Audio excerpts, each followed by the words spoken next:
A number of stakeholders have unanimously agreed on the need for Nigeria to adopt an alternative system of democratic governance to the current presidential, which they said has failed the country. The Parliamentary Systems Support Group, which is of 83 members of the 10th House of Representatives, held its national dialogue on a homegrown parliamentary system of government in Abuja on Monday, during which the stakeholders expressed their opinions on the current system and its attaining effects of lack of accountability and high cost of governance. The group, through its spokesman, Honorable Abdulsamad Dasuki, however, justified its drive for a shift to Nigerian-style system of government, stressing that if the parliamentary system did not work in just after 4 years before it was overthrown in the First Republic, Nigeria is worse today after over 24 years of running the presidential system.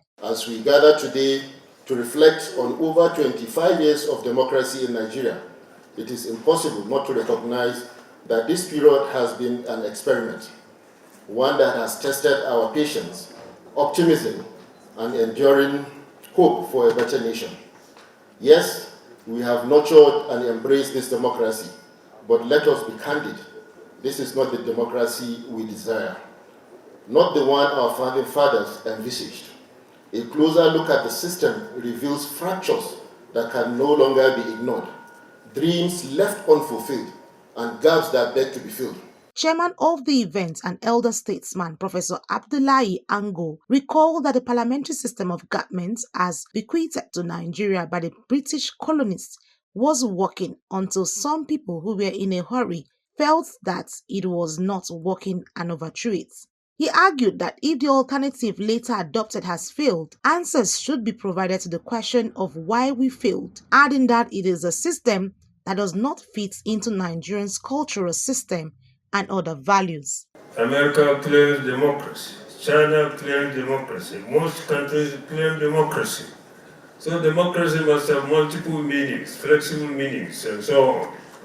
So it's right for us here to ask what kind of democracy do you want to have?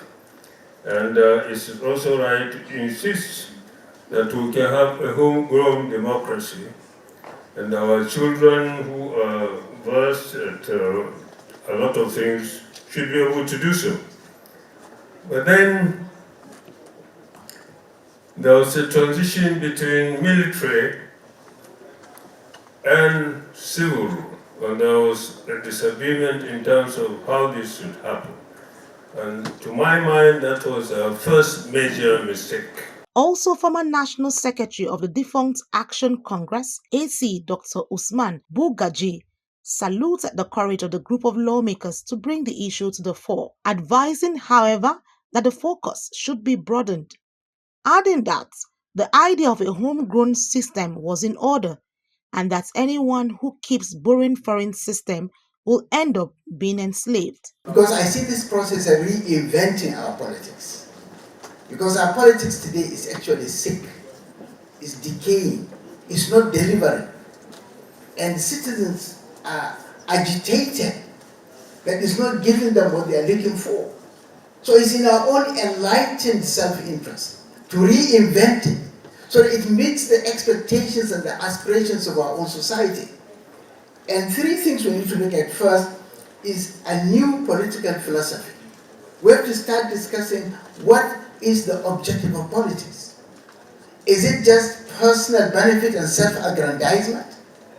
Or are there more important goals that politics should play? In a panel discussion, House Minority Leader, who doubles as the leader of the pro-parliamentary lawmakers, Honorable Kingsley Chinda, said the present laws based on the democratic model have so much loopholes that made it comfortable for public office holders to do things and get away with easily. This system has inherent loopholes that will allow those who are administering it to go scot-free, and we need to tighten it. Removing a councillor under our present law is almost an impossibility. And so the councillor knows, I'm not talking about members of National Assembly, I'm not talking about the executive, the councillor at the ward level, because you have to get majority signatures of voters, and that will be confirmed by INEC. How do you do that?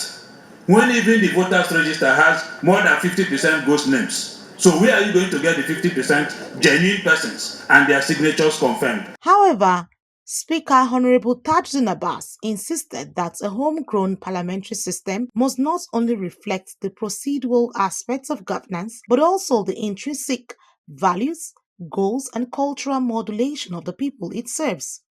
Represented by the former House leader, Honorable Alhassan Adodogowa, the Speaker said the system should be a leadership model grounded in substance, not merely in style crafting, a legislative system that resonated with the everyday realities, aspirations, and diversity of Nigerians. Annie T. Patrick, Core TV News, Abuja.